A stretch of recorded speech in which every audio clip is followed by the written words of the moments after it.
Hello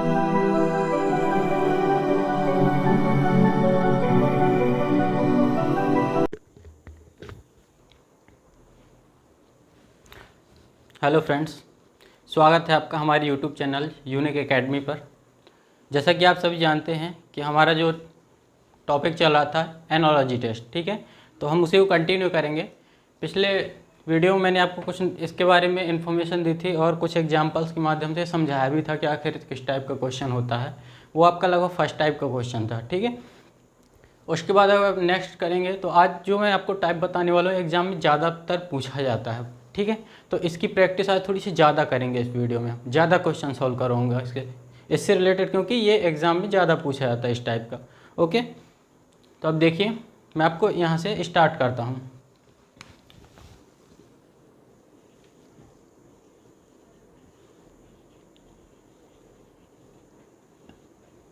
analogy test, ठीक। तो जो हमारा आज का टाइप हो क्वेश्चन का वो कुछ इस तरीके से हो। क्वेश्चन थोड़ा सा ऐसे पूछा जाएगा कि जैसे मान लीजिए पूछा गया किलोग्राम का क्विंटल से वही संबंध है जो पैसे का खाली स्थान से है, ठीक है ना। क्वेश्चन इस तरीके से आएगा, किलोग्राम का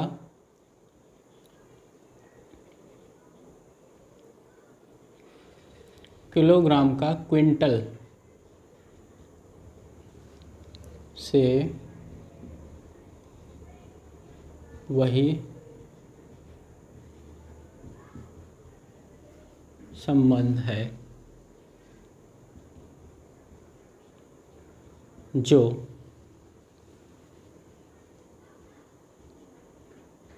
जो पैसे का खाली स्थान से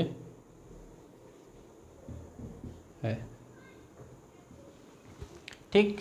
तो क्वेश्चन कुछ ऐसे इस तरीके से लैंग्वेज में पूछा जाए कि किलोग्राम का क्विंटल से वही संबंध है जो कि पैसे का खाली स्थान से है, ठीक। तो किलोग्राम का और ऑप्शन में जैसे आपको 4 ऑप्शन 1 2 3 4,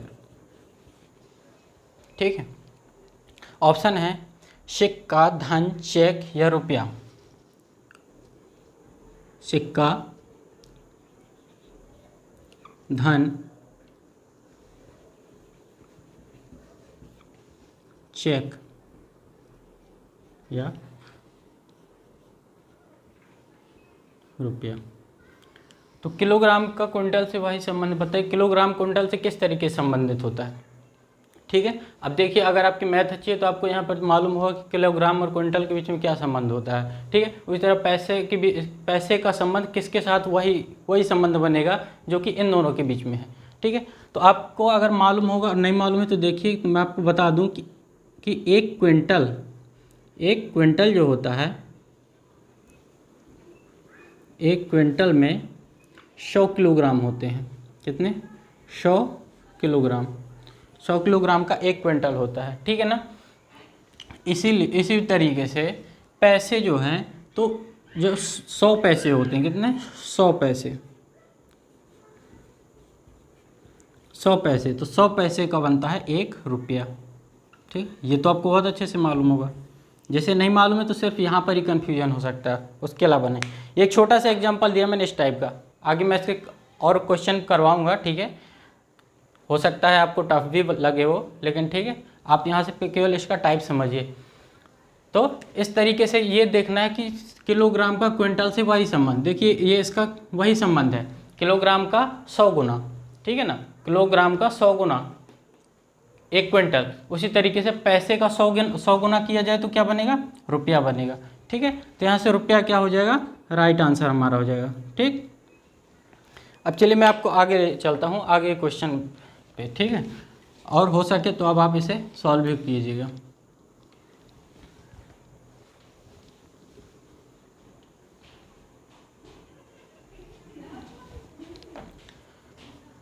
अगला क्वेश्चन जो आपका ये है, जिस प्रकार से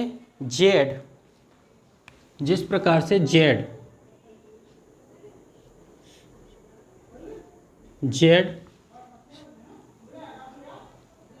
ओहो सॉरी,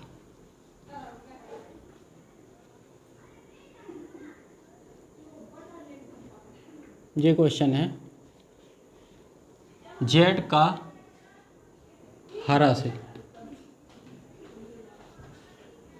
जेड का हरा से वही संबंध है जो, जेड का हरा से वही संबंध है जो गार्नेट का,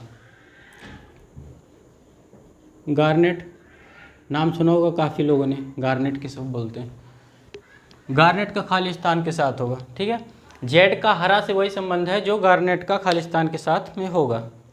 ये जेड लिखा हुआ है, ठीक, गार्नेट ये हरा, ठीक है। इन दोनों के बीच में आपको संबंध देखना है कि क्या है, और गार्नेट के लिए चूज करना है कि यहाँ पर क्या आएगा।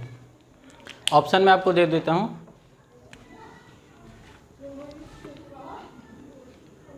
काला, लाल,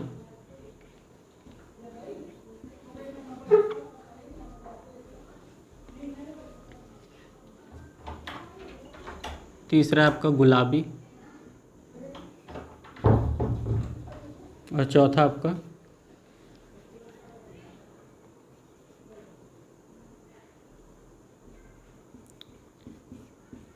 इनमें से कोई नहीं।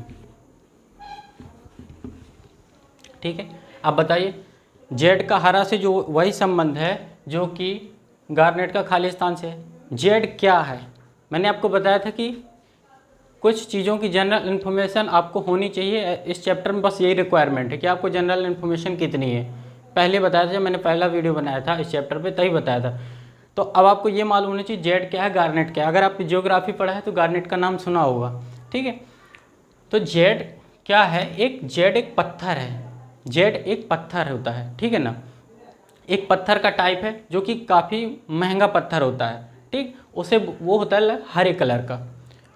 और उसी तरीके से गार्नेट भी एक पत्थर है, मूल्यवान महंगा पत्थर होता है, और इसका जो रंग होता है लाल होता है, लाल रंग का एक पत्थर होता है गार्नेट। इसलिए इसका जो संबंध जेड से है, जेड इस पत्थर का रंग बता रहा है, इस तरह गार्नेट का जो रंग बताएगा वो क्या होगा, लाल, लाल रंग का पत्थर होता है। ठीक है, तो ऐसे क्वेश्चन आपसे एग्जाम में पूछे जाते हैं जब आपको अटकाना होता है। और साथ में एक ऑप्शन ये भी रहता है कि इनमें से कोई नहीं। जनरली अगर हम नहीं समझ पाते तो फिर ये सोचते हैं कि शायद इनमें से कोई नहीं आंसर होगा इसका। ठीक, मैंने बताया था कि इस टाइप के क्वेश्चन ज़्यादा पूछे जाते हैं, इसलिए आज थोड़े से ज़्यादा क्वेश्चन सॉल्व करना है। ठीक है, तो आप जाइएगा नहीं। अगला क्वेश्चन है, जिस प्रकार पृथ्वी का संबंध अक्ष से है उसी प्रकार पहिया का संबंध खालिस्तान से बताना है आपको।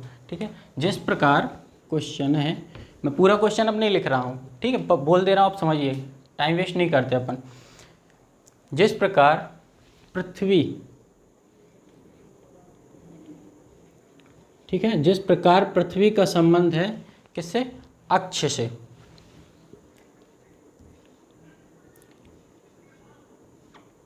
पृथ्वी का संबंध है अक्ष से, उसी प्रकार आपको ये बताना है कि पहिया,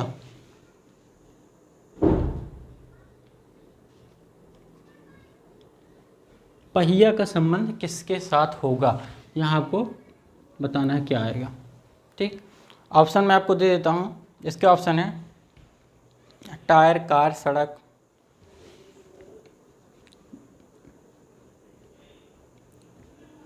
टायर, कार, सड़क, और चौथा है हब। ठीक है, टायर, कार, सड़क और हब। अब बताइए पृथ्वी का अक्ष के साथ क्या संबंध है। अक्ष तो आप जानते होंगे, ठीक है, इंग्लिश में एक्सिस बोलते हैं। ठीक है, पृथ्वी क्या होती है, अपने अक्ष पर क्या करती है, चक्कर लगाती है। ऐसे पृथ्वी का अक्ष होता है नॉर्थ और साउथ पोल। ये अगर पृथ्वी झुकी हुई है थोड़ी सी 23.5 डिग्री, आपने पढ़ा होगा, तो जो ये नॉर्थ पोल और साउथ पोल को मिलाने वाली जो एक इमेजिन लाइन होती है, ठीक है, जो इमेजिन लाइन होती है, इसे ये पृथ्वी का अक्ष कहलाती है, एक्सिस कहलाती है। ठीक है, तो पृथ्वी का अक्ष के साथ जो संबंध है वही पहिया का संबंध। आप बताएंगे किसके साथ होगा। तो पृथ्वी घूमती है अपने अक्ष पे, ठीक है, ये अगर पृथ्वी का अक्ष है तो ये पृथ्वी ऐसे घूमती रहती है अपने ही अक्ष पे, चक्कर लगाती है। उस तरीके से पहिया किस पे घूमता है? धुरी पे घूमता है। पर पहिया भी अपनी धुरी पे घूमता रहता है, ठीक है। धुरी तो आप सभी जानते होंगे, लेकिन एग्ज़ाम में शायद धुरी नहीं दिया है, तो फिर धुरी को जो दूसरा नाम है उसे हब बोलते हैं। धुरी का ही दूसरा नाम है हब बोला जाता है, ठीक है। तो बस इसी का खेल है यहाँ पर, थोड़ा सा लैंग्वेज को ऐसे घुमाएंगे वैसा घुमाएंगे, बस फंसा लेंगे। तो ये क्या है? हब। ओके, पहिया भी घूमता है ना धुरी पे, मालूम होगा आपको। चलिए, मुझे लगता है आपको समझ में आ गया होगा। अगला जो क्वेश्चन है हमारा ये है, जिस प्रकार दक्षिण का संबंध उत्तर पश्चिम से है, ऐसा ही पूछा जाता है, ठीक। क्वेश्चन है, जिस प्रकार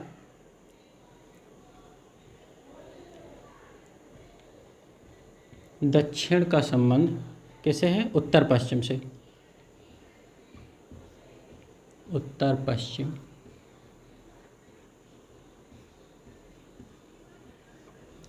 ठीक। जिस प्रकार दक्षिण का संबंध उत्तर पश्चिम से है, उसी प्रकार से, बस वही संबंध बताना है, ठीक। उसी प्रकार पश्चिम का संबंध किससे होगा? पश्चिम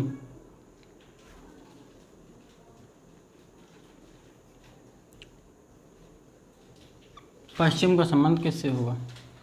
तो ये आपको बताना है कि यहाँ पर क्या आएगा, ठीक। आपके जो ऑप्शन है,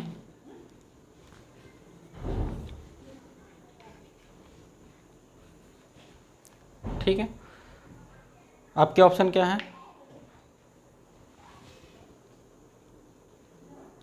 पूर्व,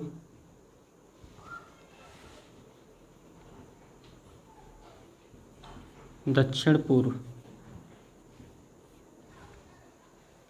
ठीक।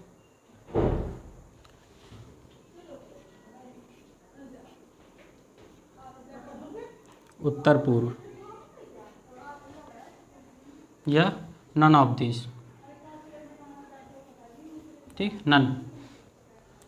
तो जिस प्रकार से दक्षिण का संबंध जो उत्तर पश्चिम के साथ है, तो वही संबंध पश्चिम के साथ किसके साथ? पश्चिम का संबंध इनमें से किसके साथ बनेगा, ठीक। अब इसके लिए आपको दिशाओं का ज्ञान होना चाहिए। मैं आपको पहले ही बता चुका हूँ कि आपको जनरल इन्फॉर्मेशन होनी चाहिए आपके आसपास की जो चीज़ें हैं उनके बारे में, ठीक। तो अगर आपके दिशाओं का ज्ञान नहीं तो नहीं सॉल्व कर सकते आप, ठीक है। तो मैं आपको डिटेल बता देता हूँ इसको, दिशाओं के बारे में, ठीक है। जब आपको ऐसा क्वेश्चन आए तो आप अगर याद नहीं आ रहा है, तुरंत नहीं बन रहा है, तो आप बना भी सकते हैं। जो ऊपर होता है, ऐसे आप प्लस का साइन बनाए, ऊपर होता है आपका उत्तर दिशा, ये ऊपर है। किसी पेज की बात कर रहा हूँ मैं, 2 डायमेंशनल शेप की, ठीक है ना। किसी पेज पर आप बनाएंगे, हवा में तो नहीं बना सकेंगे ना दिशा को। 2 डायमेंशनल शेप की बात कर रहा हूँ कि उत्तर की तरफ होता है, उत्तर होता है ऊपर की तरफ, ठीक है। दूसरा ये दक्षिण,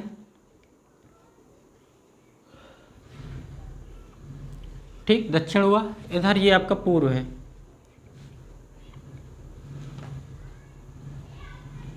और ये पश्चिम।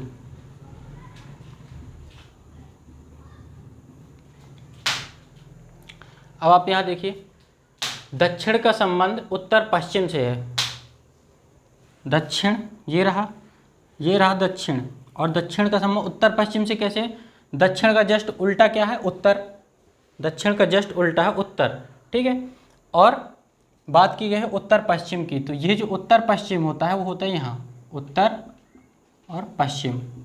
इस तरह यहाँ पर जो होगा ये होगा उत्तर पूर्व, ठीक है। यहाँ पर क्या होगा? जैसे दक्षिण और पश्चिम के बीच में है तो हो जाएगा दक्षिण और पश्चिम। यहाँ पर ये हो जाएगा दक्षिण और पूर्व के बीच में है, इसलिए दक्षिण और पूर्व, ठीक है। अब आप यहाँ से देखिए, दक्षिण का संबंध उत्तर पश्चिम, तो दक्षिण का की जस्ट अपोजिट है उत्तर, और उसके बस थोड़ा आगे वाली जो दिशा है ये है उत्तर पश्चिम। इसी तरीके से हम इसको भी फाइंड आउट करेंगे। पश्चिम कहाँ है? ये रहा पश्चिम, और पश्चिम के जस्ट अपोजिट की जो दिशा है, ठीक है, जस्ट जो विपरीत है वह पूर्व, ठीक है, पूर्व है, ये रहा पूर्व।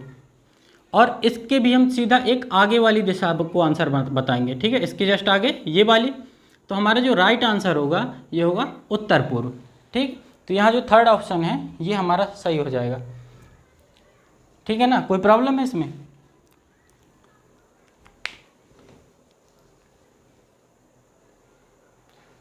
ठीक, जैसे आप अगर इनमें कन्फ्यूजन होता है तो मैं आपको ये बताऊं कि जैसे उत्तर और पूर्व के बीच में तो इसका नाम उत्तर पूर्व है, उत्तर और पश्चिम के बीच में तो इसका नाम उत्तर पश्चिम है, ये पश्चिम और दक्षिण के बीच में तो दक्षिण पश्चिम या पश्चिम दक्षिण दोनों भी बोलते हैं, इससे कोई फर्क नहीं पड़ता। आप अगर ये सोच रहे हो कि कहीं उल्टा हो जाता है तो दक्षिण और पूर्व तो ये दक्षिण पूर्व। ओके,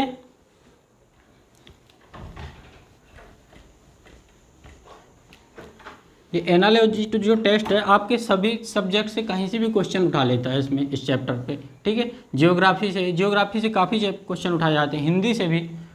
हिंदी से आपको कैसी नॉलेज है? जैसे मैंने आपको कल एक क्वेश्चन करवाया था कि जीवनी संबंधित है किसी व्यक्ति से होती है, उसी प्रकार से राष्ट्र से क्या संबंधित होता है। तो राष्ट्र का जीवनी बताती है किसी एक व्यक्ति के बारे में, जबकि इतिहास बताता है किसी एक पूरे राष्ट्र के बारे में।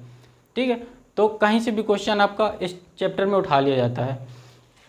ओके, अगला जो क्वेश्चन है हमारा ये है, जिस प्रकार लेखक का संबंध पाठक से है उसी प्रकार उत्पादक का संबंध किससे है? जिस प्रकार से एक लेखक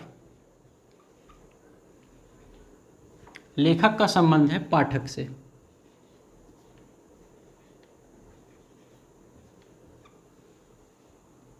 पाठक लिखा हुआ है था। ठीक है, लेखक का संबंध पाठक से है उसी प्रकार से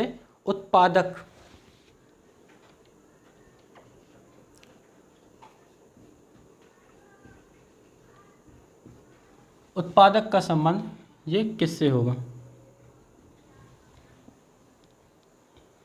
ठीक है, क्वेश्चन मार्क ये बताना है। तो अब देखिए क्या होता है। अच्छा, option first, second, third and fourth, कई जगह पे 5 ऑप्शन मिलते हैं। अगर बैंक वगैरह के एग्जाम दे रहे हैं तो 5 ऑप्शन भी रहते हैं उसमें। ठीक है, विक्रेता, उपभोक्ता,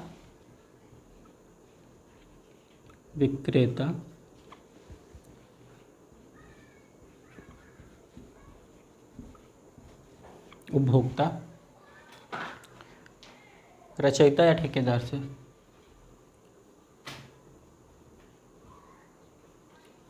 रचयिता या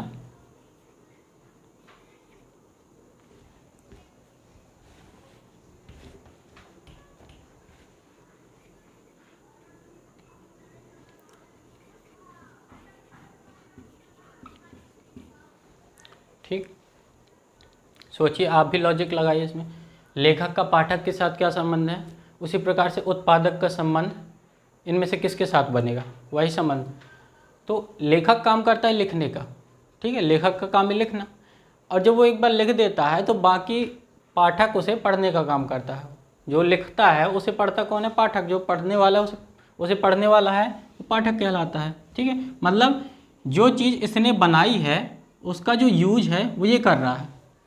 ठीक, सेम यहाँ पर उत्पादक का काम होता है उत्पादन करना। ठीक है, मीन्स प्रोडक्शन। तो ये क्या करता है? प्रोडक्शन करता है, उत्पादन करता है। और जब ये उत्पादन करता है तो उसे यूज कौन करेगा? कंफ्यूजन कहाँ पर है? रचयिता तो आप बिल्कुल हटा ही देंगे, पहले ही हटा देंगे सबसे पहले कि रचयिता से कोई मतलब नहीं है। लेकिन कहाँ हो सकता है? उपभोक्ता या ठेकेदार, विक्रेता, तीनों में हो सकता है। ठीक है, तो यहाँ यूज करने की बात की जा रही है। विक्रेता और ठेकेदार यूज नहीं करते हैं सामान का। ठीक है, यूज कौन करता है? उपभोक्ता। जो उपभोक्ता होता है वो यूज करता है, यूज करने। ठीक है, इसके द्वारा जो बनाया गया वो इसने यूज किया, और इसके द्वारा जो बनाया जाएगा वो ये यूज करेगा। आए समझ में? तो मैंने आपको बताया था कि बस आपको रिलेशन फाइंड आउट करना है कि आखिर ऐसा कौन सा रिलेशन हो सकता है।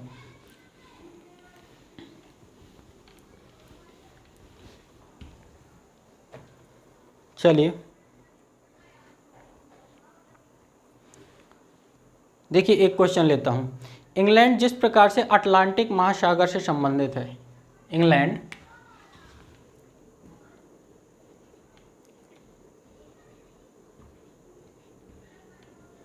इंग्लैंड किससे संबंधित है? जिस प्रकार से संबंधित है अटलांटिक महासागर से।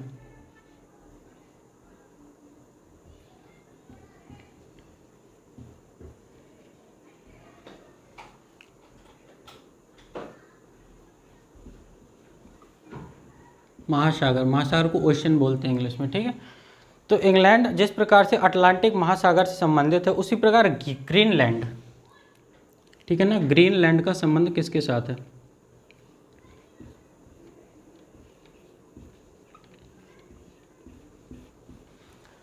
ग्रीनलैंड का संबंध किसके साथ है? क्वेश्चन मार्क, ठीक है।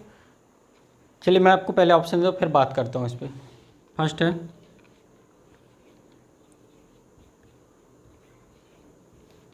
प्रशांत महासागर, दूसरा है आर्कटिक महासागर,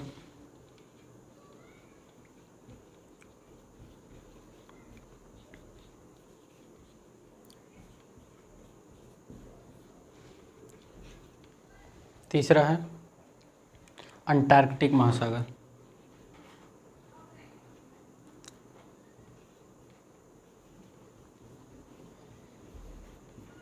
अंटार्कटिक महासागर, ठीक है ना। और चौथा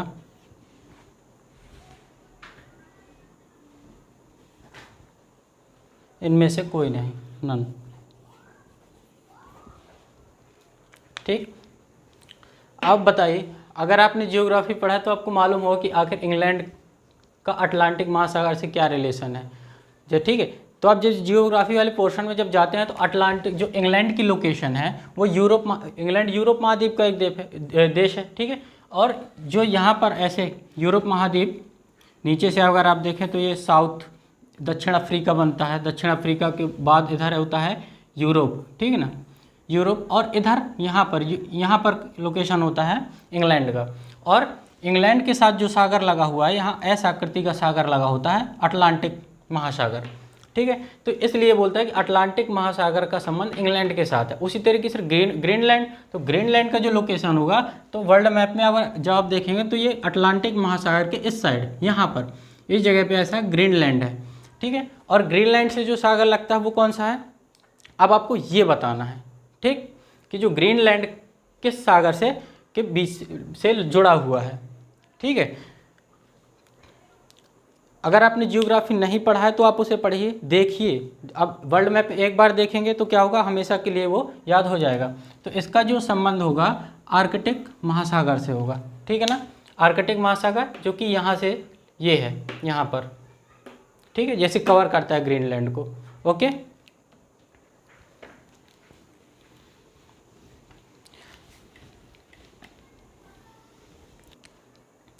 नेक्स्ट क्वेश्चन है हमारा, ठीक है।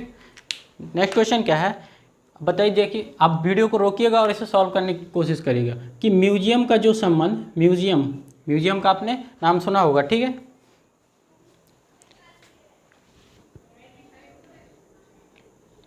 म्यूजियम, ठीक है, संग्रहालय बोलते हैं इसे।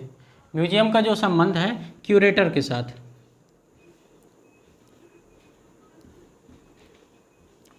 म्यूजियम का जो संबंध क्यूरेटर का साथ है, क्यूरेटर के साथ में जो संबंध है वही बताना है कि प्रिजन,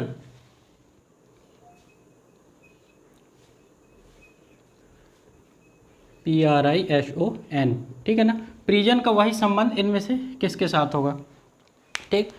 फटाफट में आप फोर्थ 4 ऑप्शन हैं आपके, ये हैं। अब यहाँ पर आपकी इंग्लिश चेक कर ली जाएगी, ठीक है, कि आपको इंग्लिश का कितना नॉलेज है कुछ नहीं, बस सीधे इंग्लिश में लिख दिया है बस वर्ड्स को, ठीक है। अगर आपको मालूम है तो आप तुरंत पहुँच जाएंगे। जैसे मैनेजर, दूसरा आपका है monitor,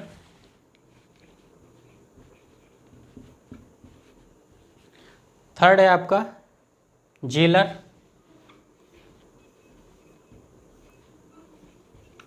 and fourth warden,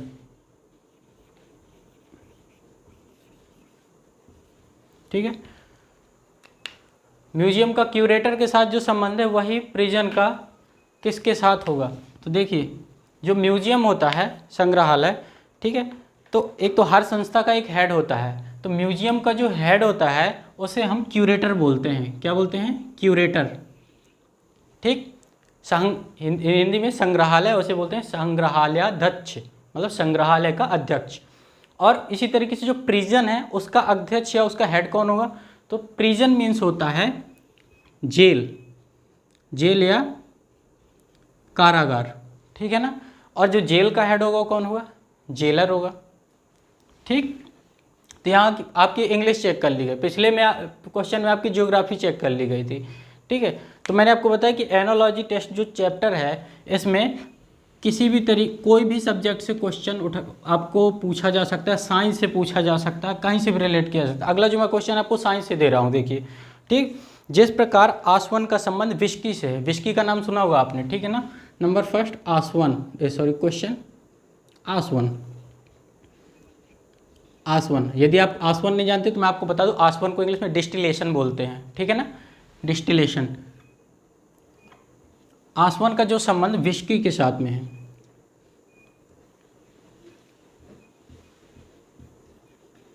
whisky, ठीक, आसवन का जो संबंध विस्की के साथ में है वही संबंध किण्वन का किससे है? किण्वन,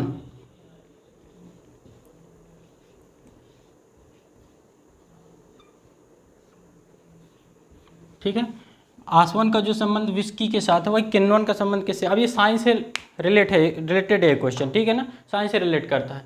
अब आपको मालूम होना चाहिए। चलिए मैं आपको 4 ऑप्शन देता हूँ, फिर उसके बाद बात करता हूँ। शक्कर, दूसरा बियर,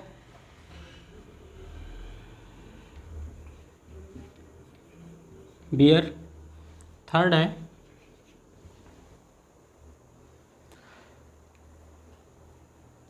किन्नु और जिन, जिन, और चौथा है किन्नु।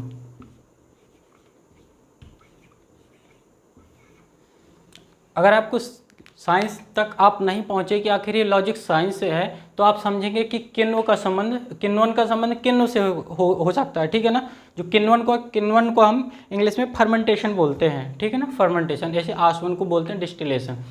तो विस्की क्या है? आपको मालूम है, विस्की एक शराब है, ठीक है ना। तो जो विस्की है वो बनती है, विस्की बनाने की जो विधि है वो बनती है आसवन विधि से, ठीक है ना। आसवन विधि का प्रयोग करके विस्की बनाई जाती है। तो किण्वन का प्रयोग करके क्या बनाया जा सकता है? शक्कर, बियर, जिन या किन्नु। तो किण्वन का जो प्रयोग करते हैं बियर बनाने के लिए किया जाता है। बियर भी एक शराब है, ठीक है ना। तो बियर बनाने के लिए यूज करते हैं किण्वन का, ठीक है, फर्मेंटेशन प्रोसेस। ओके, तो ये आपका क्वेश्चन हो गया साइंस से, इसने आपको साइंस से रिलेट कर दिया, ठीक है ना। उसके बाद देखिए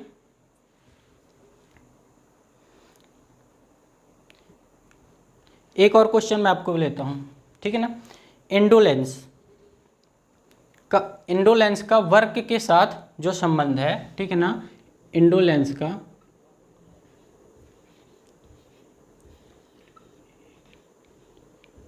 इंडोलेंस का वर्क के साथ में जो संबंध है, वर्क।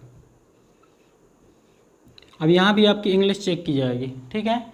इंडोलेंस का वर्क के साथ जो संबंध है वही संबंध टेक्टन, TACITURN, टेक्टन का इनमें से किसके साथ होगा?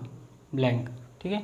जो संबंध इंडोलेंस का वर्क के साथ है वही संबंध टेक्टन का किसके साथ में होगा, ये आपको बताना है, ठीक है। आपके 4 ऑप्शन हैं इस तरीके से, ठीक। Observe, speak, cheat, act. पहला ऑप्शन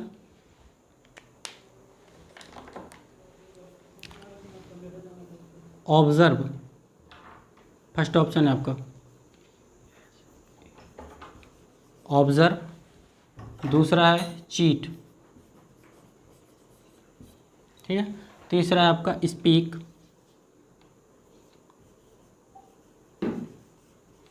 ठीक है, एंड फोर्थ ऑप्शन है एक्ट। ठीक है, तो आपको ये बताना है कि इंडोलेंस का जो संबंध वर्क से है उसी प्रकार टैगिटर्न। अब आपको अगर इंडोलेंस का मीनिंग नहीं मालूम तो आप नहीं पहुंच नहीं सकते कि टैगिटर्न का मतलब क्या है और इसके लिए मैं क्या यूज करूं। ठीक, ये इसका अपोजिट वर्ड हो सकता है या फिर इसका सिनोनिम हो सकता है। ठीक, तो देखो इंडोलेंस मीन्स जो होता है वो होता है आलसी। क्या होता है? आलसी। इंडोलेंस मीन्स आलसी होता है और इसका जस्ट अपोजिट क्या दिया गया है? वर्क। ठीक है ना। इसी तरीके से जो टैक्टर्न मतलब होता है चुप रहने वाला, अल्पभाषी या चुप रहने वाला, ये कम बोलने वाला या बोले कि बहुत ही कम बोले, अल्पभाषी ही बोलते हैं उसे। ठीक है, टैक्टर्न। तो फिर इसका क्या आएगा? स्पीक मीन्स बोलने वाला। ठीक, तो इस तरीके के क्वेश्चन जो आपको एग्जाम पूछे जा सकते हैं, किसी भी सब्जेक्ट को आपको चेक किया जा सकता है एनालॉजी टेस्ट का यूज करके। तो आपको लगभग हर चैप्टर के बाद हर सब्जेक्ट का नॉलेज होना चाहिए अगर आप इस चैप्टर को पढ़ते हैं। ठीक है, तो आज मैंने एक ही टाइप के सारे क्वेश्चन बताए हैं ताकि, क्योंकि ये चैप्टर कुछ ज़्यादा पूछा जाता है एग्जाम में। ठीक है, अगला जो वीडियो आएगा तो मैं उसमें आपको और भी टाइप इसके बताऊंगा कि और किस टाइप से पूछते हैं। ऐसे तो अभी इसमें बहुत सारे टाइप्स बनेंगे, अभी आपको सिर्फ एक ही यहाँ पर लॉजिक दिया जाता है, आगे चल के इसमें 2 लॉजिक दिए जाएंगे, 2 लॉजिक दिए जाएंगे, 4 के बजाय 8 ऑप्शन दिए जाएंगे। ठीक है, एक आगे के 4 ऑप्शन से आप एक सिलेक्ट करेंगे, दूसरे आगे के 4 ऑप्शन से आगे एक और ऑप्शन सेलेक्ट करेंगे, तब आप राइट आंसर पे पहुँचेंगे। ठीक है, तो ऐसे भी दिया जाता है क्वेश्चन। तो अगले जो वीडियो आएंगे मैं धीरे धीरे आपको करवाता रहूँगा, आपको जल्दी नहीं करना है, बने रहिएगा आप हमारे साथ। ठीक है, और इसी तरीके से अपना प्यार बनाए रखिएगा। ठीक है, थैंक यू सो मच।